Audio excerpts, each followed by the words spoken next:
umbwire nguze baratera grenade hari inyabimata bakarara babafashe urumva barafata Nyabugogo baratera ibisasu bakarara babafashe baracura umugambi w'ubugizi bwa nabi bakarara bawutahuye ntago ntanahamya ko hari opposition y'u Rwanda kuko umuntu wemerwa ko ari opposition arimo nuko yiyandikisha muri RGB yarangiza kwiyandikisha muri RGB umutwe wa politike ukemerwa muri forum y'imitwe ya politike iyo ni opposition twemera terabwoba aho nari nareze nuwo bita Kayumba Nyamwasa no nareze Mukankusi Charlotte nareze Twagira Mungu Faustin Arias Rukokoma ndetse na Rusesabagina ubu koko ufite igifaro cyaza kurwana na leta y'u Rwanda sindi umuvugizi w'ingabo ubu ufite igisirikare kiruti cya RP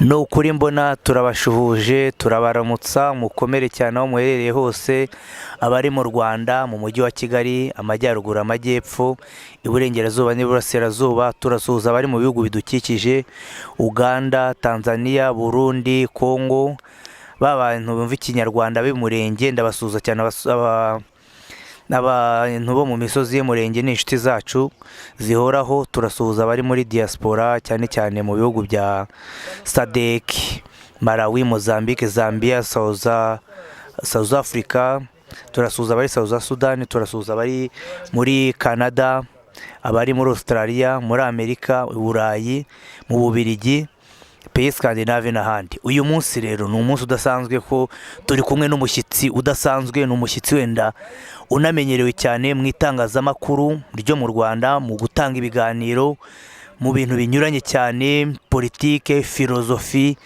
imyemerere droit amategeko ni ibintu azi cyane twaraburanye cyane ngira ngo natinze namubabwira yitwa Mubaraka Edward twaraburanye rero sinzi uwabuze uwo ari we ariko ubu icyo tubemereye nuko tugiye kujya tugirana ibiganiro bihoraho byibura rimwe mu cyumweru cyangwa rimwe mu byumweru bibiri muraho neza Edward urakoma Karasira Aimable murakoze cyane muraho neza murakoze kandi karibu kukuri mbona urakoze cyane kuba unyakiriye kuri Mbona TV niyo mpamvu nanjye nagusaba ukanyemerera ngasuhuza abantu reka nsuhuze by'umwihariko abantu bari mu ntara y'amajyepfo mu karere ka Ruhango mu cyahoze ari Bweramana ndetse muri Rwavuningoma ahazwi nko kuri Duwani mu Kabagari aba rero ndabashuhuje ntirengagije gusuhuza witwa Bamurangirwa Patricia uri mu Bwongereza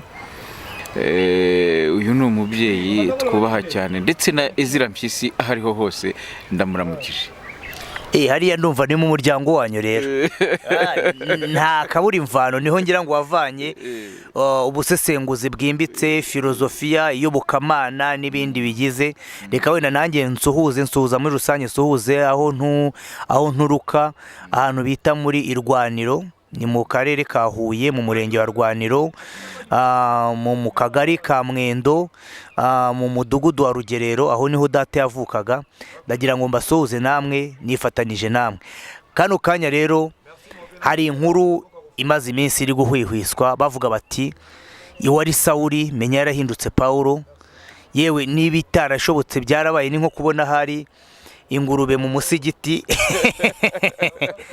hagati aho Edward Mubaraka mwakiriye agakiza mwakiriye umwami Yesu Kristo ibyo bintu murabitubwiraho iki urakoze cyane Karasira Aimable nibyo koko hashize iminsi itari myinshi ngira ngo navuga ko ari ukwezi gusagaho iminsi 10 niyemeje cyangwa se mpisemo neza mbari ko mbivuga ndetse n'abandi babyumvireho ko nahisemo kwakira umwami Yesu Kristo hari haciye igihe kirekire umwami Yesu tutavuga rumwe ntago tuvuga rumwe kandi nta nubwo twigeze tuvuga rumwe kubera ko bamwe mu bakurikiranaga ibyo ntangaza, ibyo nanditse, ibyaba mu gitabo nanditse, ibikubiyemo byose byahakanaga umwami Yesu, kuko jyewe ubwanjye nabonaga ari nkanjye nta kintu andengeje, ari umuntu usanzwe nk'abandi, cyane cyuko narebaga ko ku bitangaza yarakoze ngasanga nta n'ishingiro bifite.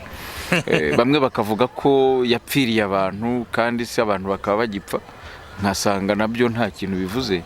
Rero ubu ngubu umwami Yesu Kristo ni umukiza wanjye. Wararyohewe, watubwira urumva umeze gute nyuma yo kwakira agakiza? Urumva mbere tukuzi, urongera bisubiremo n'abakurikira ukuri mbona, aho wari ufite gahunda yo kwandika igitabo cyawe gisimbura Korowani na Bible na Bibiliya.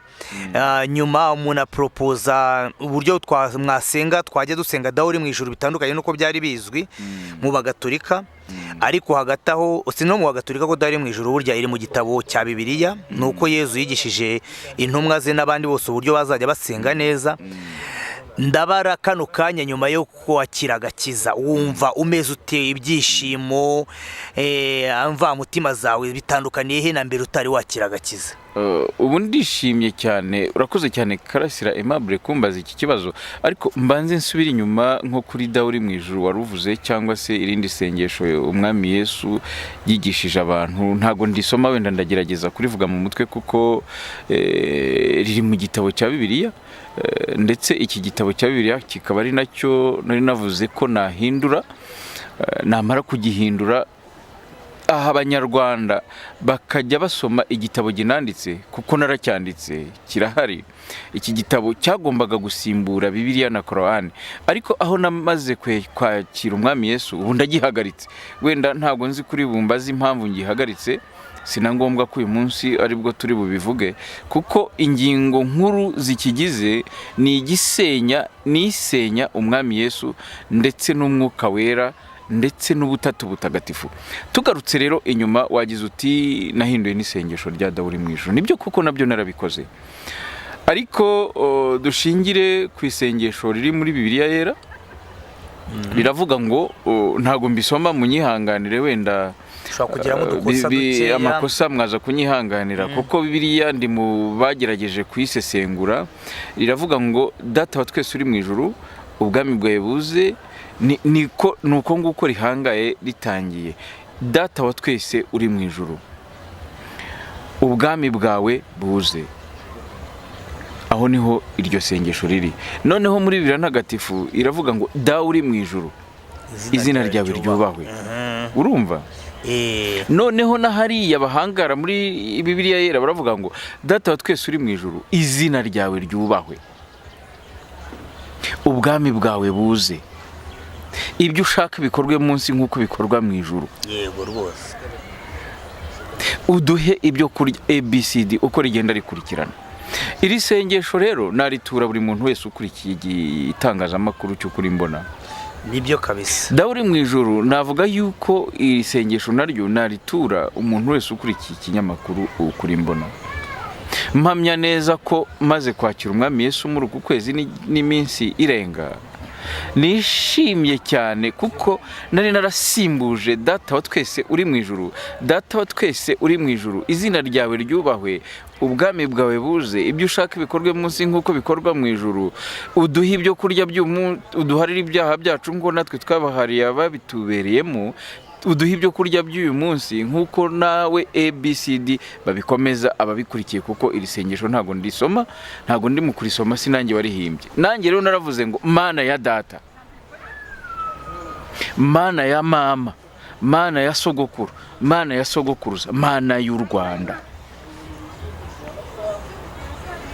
Mbisanishe neza n'impamvu uri mu mbaza ibyishimo byanjye, kuko nakiriye umwami wanjye nk'umukiza Yesu, ni nawe ndimo mpamya ubu ngubu.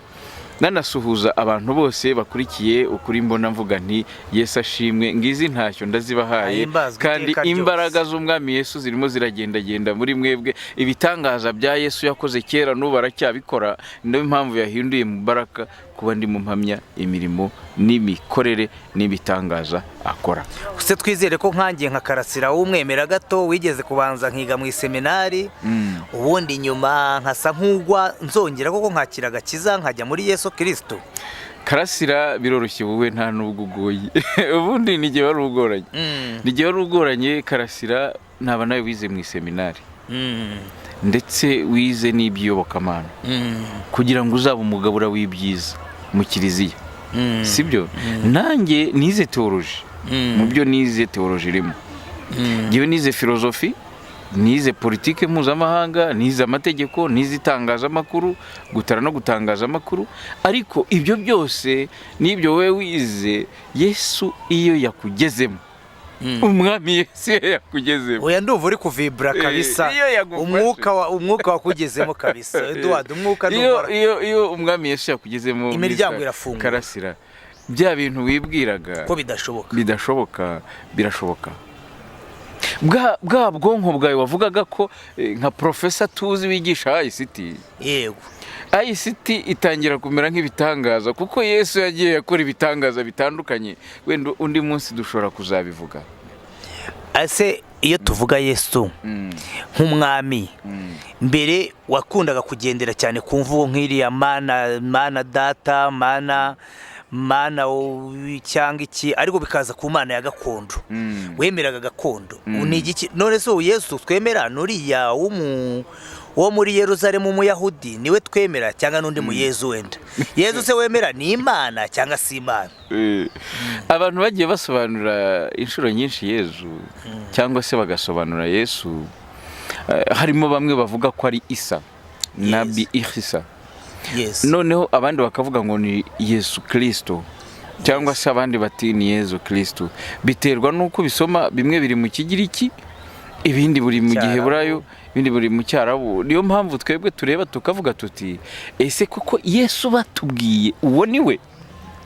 Yesu batubwira cyangwa se batwigisha inshuro nyinshi, ni Yesu babambye ku musaraba ngo agapfa agahambwa akazuka. Yego.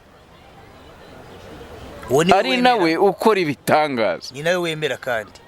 Ari nawe wa wundi Yesu uri mu mitima yacu uhindura icyaribuye umutima wibuye, icyari umutima w'icyuma akawuhindura icyoroshye. Ubu niwe Yesu nemera. Ubu niwe Yesu namenye. Uyu niwe Yesu ndimo mpamya. Uyu niwe Yesu wanshunguye. Uyu niwe Yesu wavuze ngo nta yindi nzira y'ukuri n'ubugingo yamujyana kwa data atari we uwo nguwo. None se Yesu ahurira he n'Imana data?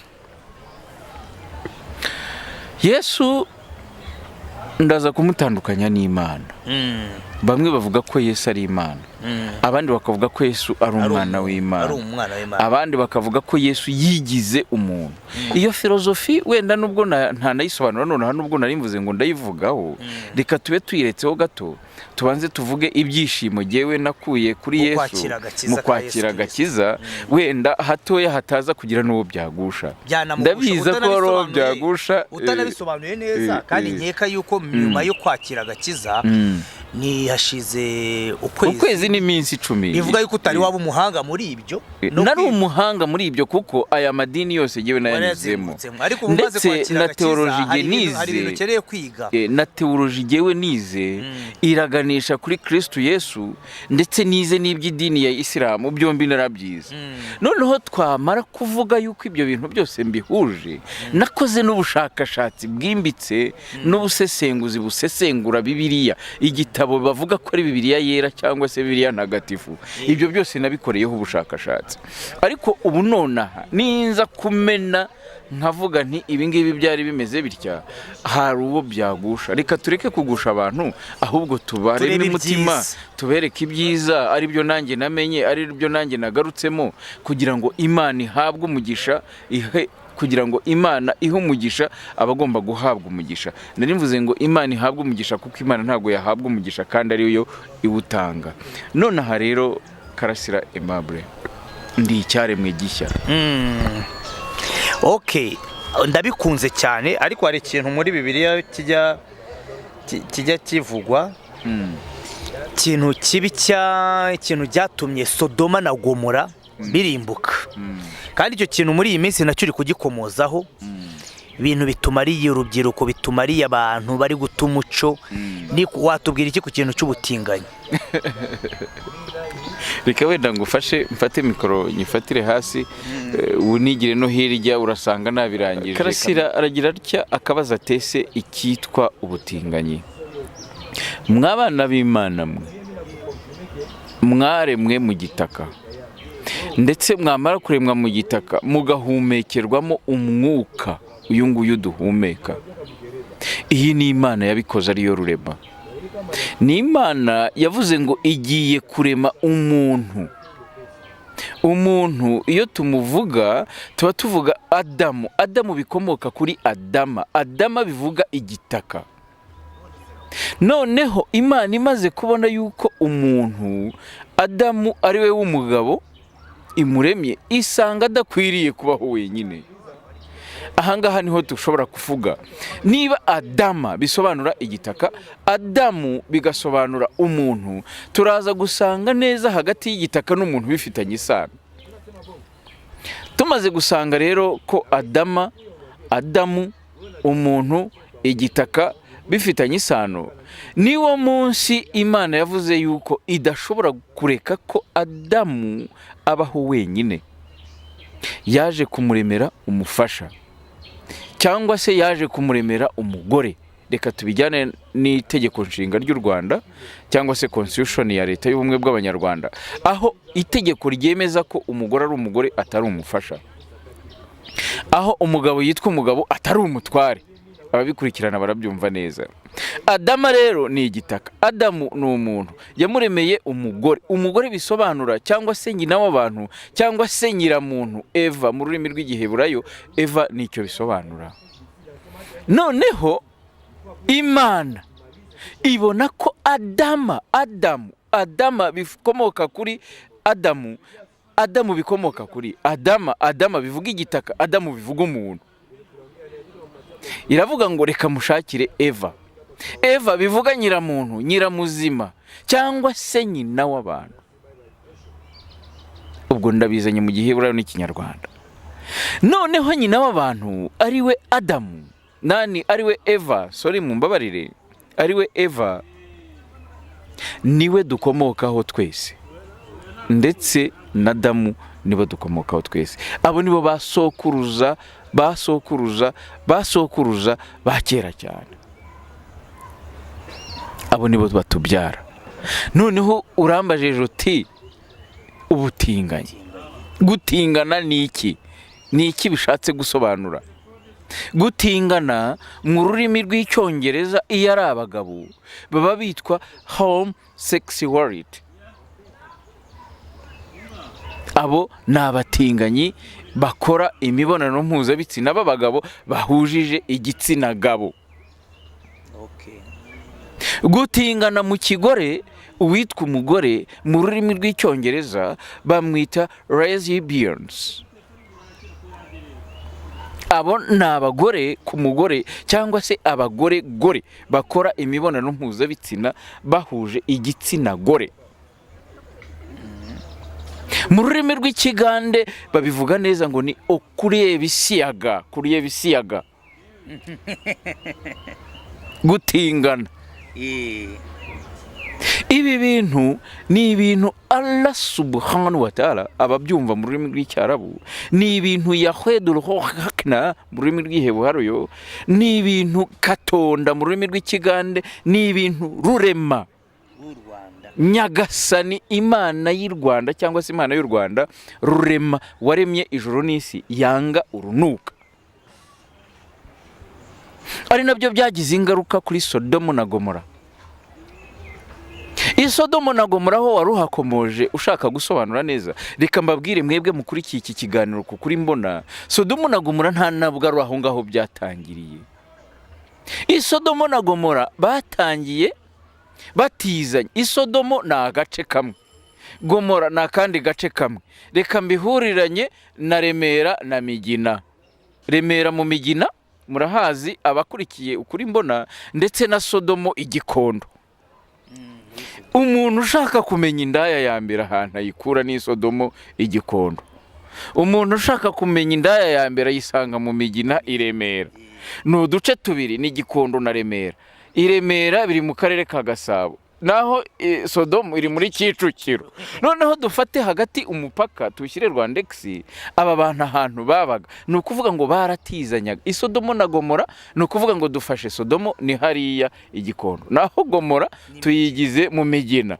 Batizanyaga abagore, babanje batizanya abagore. Baravuga bati reka dutize abagore bacu Isodomo. Ubwo ni ukuvuga ngo abagabo b'Isodomo baratijanije abagore b'Isodomo bagira Remera mu Migina. Abo mu Migina bazi Sodomo hariya Igikondo. Ni ukuvuga ngo nta mugore wari usigaye mu Migina, nta n'umugore wari usigaye hariya muri Sodomo. Baravuga bati reka tubatizanye. Byatangiye ruto ni ruto gutyo, barabatizanya birakunda.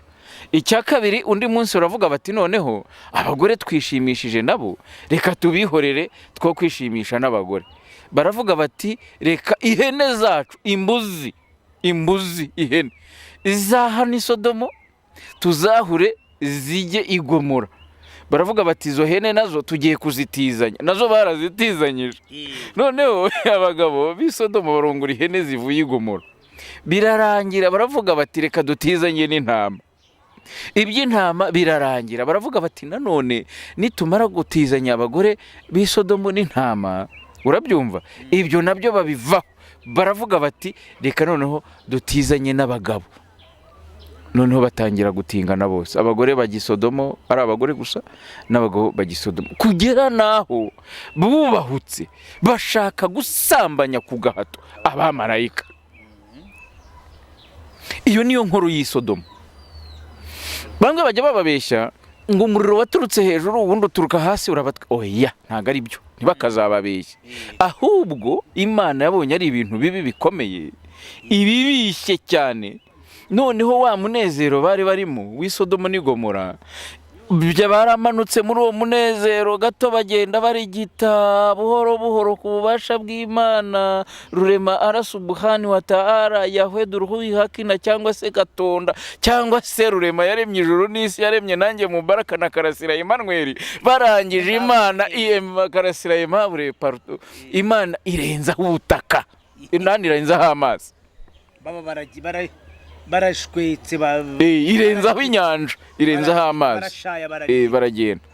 Ni naho ubu hari inyanja. Isodomo n'i Gomora nta muntu uzakubwira ngo habaho, ntago habaho. Ni nk'umuntu uzakubwira ngo Edeni habaho, Edeni ntago habaho. Edeni bisobanura ubusitani, urabyumva neza. Umuntu uvuga ngo uzazunguruka naha turi mu busitani ni Edeni, nicyo bisobanura mu gihe burayo. Utazavuga ngo Edeni tuzabona Edeni cyangwa tuzagenda Yerusalemu. Oya, wigenda Yerusalemu wa mukristo, uragenda Yerusalemu utaragenda n'umujyi wa Kigali ngo urangize. Wigenda Yerusalemu, ahubwo genda umujyi wa Kigali, ugenda Gasyata, ugenda Nyabugogo, ugenda Remera, ugenda Nyamirambo, nurangiza uhasenge uhasabira umugisha. Urafata uwo mwanya ujya he? Abatinganyi rero niho bashakaga kugera kugira ngo masoze. Imana yabikoze kubera ko yanze ubutinganyi. Ibyaremwe Imana yaremye ku giti cyayo n'ubushake yakoze kugira ngo umugore n'umugabo bahure, noneho babyare, banyuranyije ab'Isodomo n'i Gomora. Ubushake Imana yari yarashyizeho, icyo nicyo cyatumye Sodomo na Gomora irimbuka. Aba bantu rero b'abatinganyi bari mu Rwanda barashaka kudukururira ibyago, amahano. Akira, urakoze cyane. Kandi rero nibyo byiza cyane byo kwakira Yesu Kristo, ni agakiza gatuma umuntu akomera, akamagana ibibi biriho. Dufite ibintu byinshi bituzitira, biri kuzitira urubyiruko rwacu.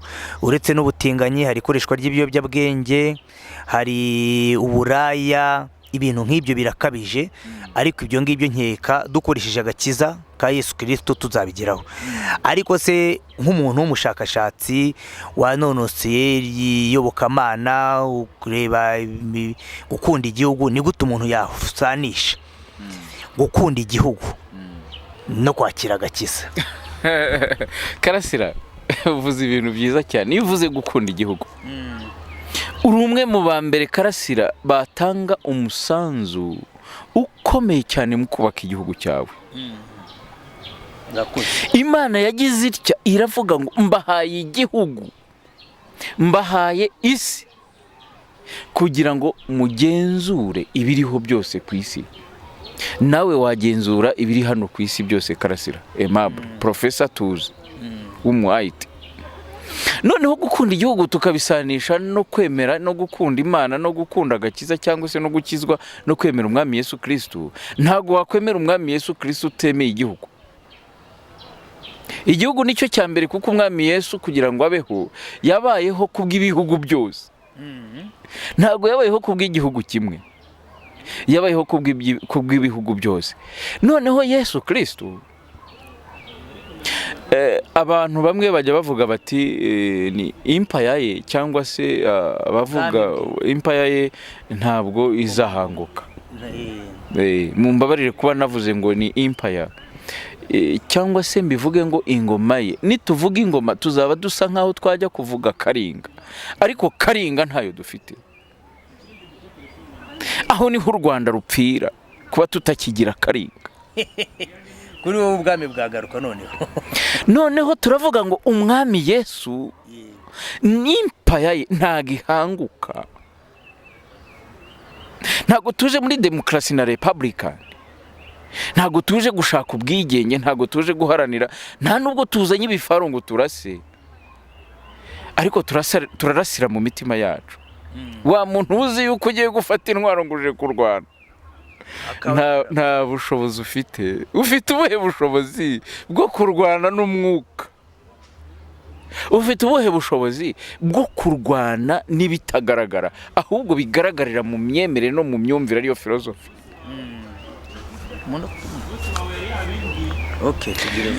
Nuko rero Karasira,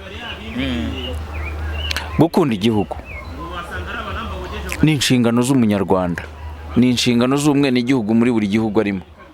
Ntabwo gukunda igihugu bivuga ko uri umukristo, ntabwo gukunda igihugu bivuga ko uri umusilamu, ntabwo gukunda igihugu bivuga ko wayobotse gakondo, ntabwo gukunda igihugu bivuga ko waba uri umuhutu, ntabwo gukunda igihugu bivuga ko waba uri umututsi, ntabwo gukunda igihugu bivuga ko waba uri umutwa. Mu moko yose uzi yagize amashyamirane hagati y'abanyarwanda, ahubwo gukunda igihugu ni ukuvuga ko uri umunyarwanda. Niba uri umunyarwanda rero, haranira ko igihugu cyawe kiba cyiza, haranira ko ibyagezweho bikomeza bikabaho, ubisigasire ureke kubisenya. Karasira, hari ikindi kibazo ushaka kumbaza? Oya, aho rwose ahubwo ndahita makomereza. Hari ikibazo cyiza, ni ukuvuga ngo uri mu banyarwanda bake bashoboye, ndetse navuga yuko agakiza kari karakugezemo, nubwo watangaje ko wakabonye mu kwezi kumwe n'igice, ariko se n'ibintu by'ubuhanuzi hari ahantu ugiye nabonye hasa nkaho wigeze kwerekwa. Uri mu bantu ba mbere bandikiye ubushinjacyaha bukuru bwa Repubulika, Procureur General ngire ngo, aho mwamuregaga ku bantu bamwe na bamwe b'abanyapolitike bo hanze, harimo Twagiramungu, harimo Rusesabagina, harimo Mukankusi Charlotte, ngira ngo na Kayumba. Iyo ni baruwa, ngira ngo mufite amabaruwa yabyo, twabimwa abantu banayareba. Nuko icyo twababwira cyo nuko uyu mugabo ari mu bantu bazi ko uburenganzira butagwa n'abaturage, biha uburenganzira bwabo batadindiriye gupfukiranwa cyangwa ngo bapfukanwe iminwa. Hano rero mukaba mwaragize muti, mwarareze cyane cyane uwo bita Twagiramungu Faustin, yuko yarafitiye abanyarwanda ko yivugira mu ruhame ku maradiyo n'amateleviziyo, ndetse no ku mbuga nkoranyambuga. Hari aho yavugiye kuri ngo kwibuka ntabwo ari itegeko. Ibyo ni ibintu yavugiye kuri radiyo, ngira ngo ishobora kuba ari Itahuka cyangwa Ikondera, ibintu nk'ibyo. Ni iki wabwira? N'ikindi cya kabiri, tuhite tunabikomatanya na RIB mwarayandikiye musaba yuko ikirego cyanyu cyakwakirwa kikigwaho neza ku mugabo bita Nahimana Thomas, uwita padiri. Ndagira ngo nanisegure ku bantu bakurikiye ikiganiro nakoze kuri padiri Nahimana, barantutse cyane, ariko ndagira ngo babwirize ukuri yuko jewe ntago ari nkoresha mu nyangire. Ngewe ndi ukuri mbona nicyo nicyo kimenyetso, nicyo kirango cya YouTube channel yanjye. Nuvuga ngo ni ukuri jye mbona, si ukuri mwebwe mugomba kuntegeka ngo nuko muri opposition, ngo nuko muba hanze, ngo nuko wenda ari wigeze kunyohereza amafaranga $100 ngo ntegeke ukuntu ntekereza. Kuki iyo mvuze bitagenda hano mutajya muca mu gikari ngo mumvuze induru. Mwebwe niba mubona hari ibintu navuze kuri Padiri Nahimana bidashoboka, namwe muhawe ikaze. Hagati aho ubwo nagira ngo sobanurira n'abo bantu, mbasobanurira ko ngiye nkoresha views ibyo abantu bambajije, mbasobanurira nk'umwigisha, ariko nkagira ngo mu gihe cyo muvuga kuri bano bantu batifuriza amahoro igihugu, mukaba mwarafashe iya mbere mwandika mu izina ryanyu bwite, mwandikira ubuyobozi bireba, muvuga kuri bano bagabo barimo Padiri Nahimana, umwandikiye RIB, barimo Twagiramungu Faustin, bari Rusesabagina we wamuvuzeho mbere, nyuma arafatwa. Nibyo mpamvu nivuga nti ufite ubuhanuzi, warabyerekanye na Padiri Nahimana nawe ejo buri nduva bitazadutangaza tumubonye nawe ntabwo byatangaza ko nta nubwo akomeye cyane kuruta buri Rusesabagina. Mugabe tugira icyo mutubwira. Urakoze cyane Karasira Aimable, namwe mwese mukurikiye ukuri mbona.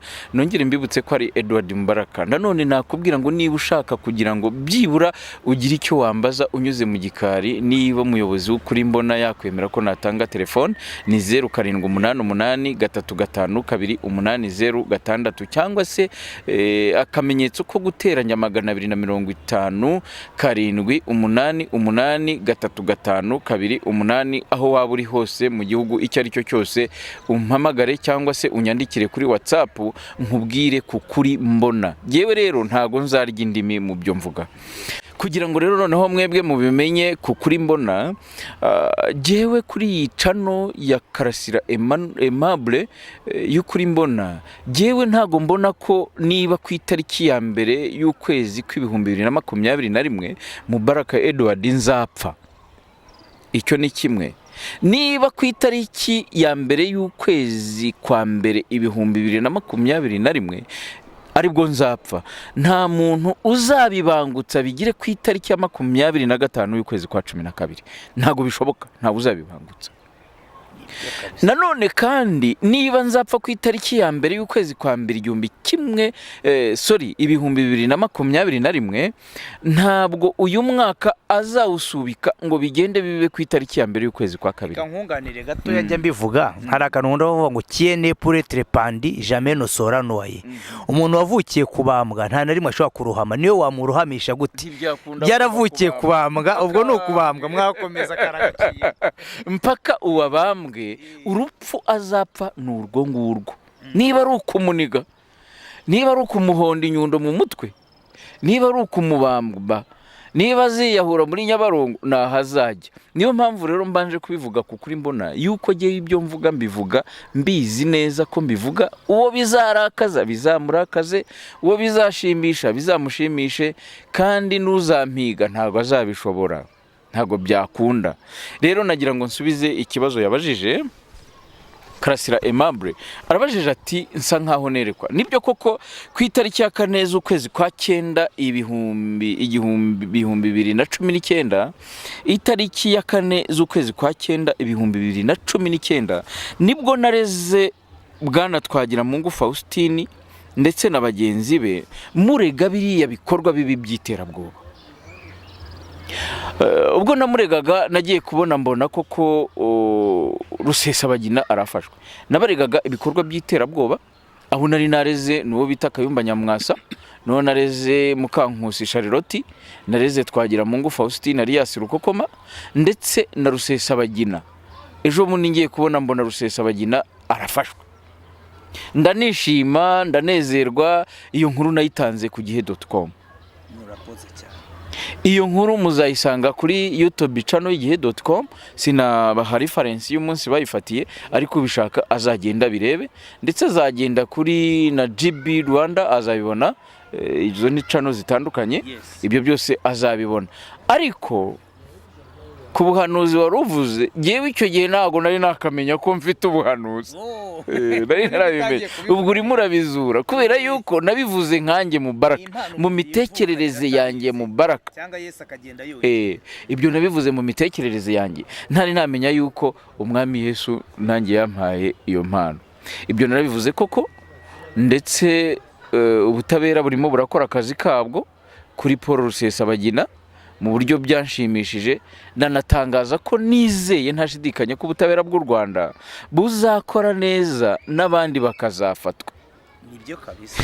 Nanoneho mu minsi mike iyi yari inyandiko natanze y'ikirego ku itariki ya 4 Nzeri 2019, noneho ku itariki ya 20 z'ukwezi kwa 10 2020 natanze ikirego kuri RIB ndegamo uwo bita Padiri Nahimana Thomas.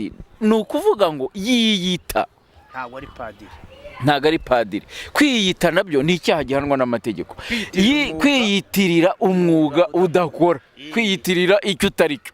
Uyu Padiri Nahimana Thomas wiyise n'ubundi iyo title ayikoresha cyangwa se iyo titre aracyabikoresha. Namureze guhungabanya umudendezo w'abaturarwanda hifashishijwe ikoranabuhanga. Ababizi neza, ababikurikiye n'abantu babivuga mu bitangazamakuru bitandukanye biri muri opposition y'u Rwanda. Yewe ntago ntanahamya ko hari opposition y'u Rwanda, kuko umuntu wemerwa ko ari opposition arimo nuko yiyandikisha muri RGB, yarangiza kwiyandikisha muri RGB umutwe wa politike ukemerwa muri forum y'imitwe ya politike. Iyo ni opposition twemera. Ni ukuvuga ngo ubufite ishyaka ryemewe n'amategeko ya leta y'u Rwanda. Naho biriya nabyo nubu ntago mbivuga narakijijwe mu mbabarire. Ubundi izindi mvugo najyaga nkoresha imvugo zikakaye. Reka tubabarire. Wenda nabo wabona bakijijwe bakamera nka Mbaraka. Noneho rero bari abantu biyitirira ibyo badashoboye no gukora. Ubu koko ufite igifaro cyaza kurwana na leta y'u Rwanda, sindi umuvugizi w'ingabo. Ubu ufite igisirikare kiruti cya RP. Icyo nicyo kibazo abantu batumva. Iyo ni feasibility abantu bakwiriye kujya biga. Mbwira Minadef byo kwitotomba kuri YouTube na RDF, umbwire nguze baratera grenade hari inyabimata bakarara babafashe. Urumva Wilson urategeka barafata Nyabugogo, Banyabugogo baratera ibisasu bakarara babafashe. Baracura umugambi w'ubugizi bwa nabi bakarara bawutahuye. RIB irahari kugira ngo itahure ibyo bintu. Mbonereho gushima inzego z'umutekano bwite za leta kuko zibungabunga umutekano n'ubusugire bw'igihugu cyacu. Ni nayo mpamvu tuvuga, ni nayo mpamvu dukizwa. Ntago twakirizwa mu mwobo, none se wakizwa ugakizwa mu masasu. Ni nayo mpamvu duhamya ibyo umwami yadukoreye Yesu n'ibitangaza bye. Ni nayo mpamvu akibundikiye u Rwanda mu mababa ye. Yego rero aba bantu biyita ko arabo muri opposition ni mumbabarire ntimuntera amabuye. Ndabizi neza ko amabuye muzi kuyatera, amagambo muzi kuyavuga, muzi gushyashyariza. Bonidema yari muhagaze hejuru bakora ikiganiro. Nta muntu wigeze udutuma, nta muntu wadutumye. Ni opinion yacu. Oya bagomba kumva ibintu ko dushobora kumva ibintu ko tubyumva bitari iteka mu ruhande rwabo uko babishaka. Ikindi Karasira bakuzi nabi. Uruha gatoya banyibeshyaho bakuze nabi, baravuga bati Karasira aranduye ibintu ari kumwe na opposition. Karasira wakwihannye ukakira umwami Yesu nk'umukiza wawe. Urakoze cyane. Reka bariyo naho dusoreza abakunzi bacu b'ukuri mbona, tubibutsa gukora like, gukora subscribe, gukora share. Turashimira Edouard Mubaraka mwaye muri kumwe na Karasira Aimable. Nkaba mbamenyesha yuko ibyo mukuru wanjye, uyu ni mukuru wanjye mu myaka nsabye, nzabyubahiriza. Genda umuntu wiyemeje guhinduka buhoro buhoro. Murakoze cyane.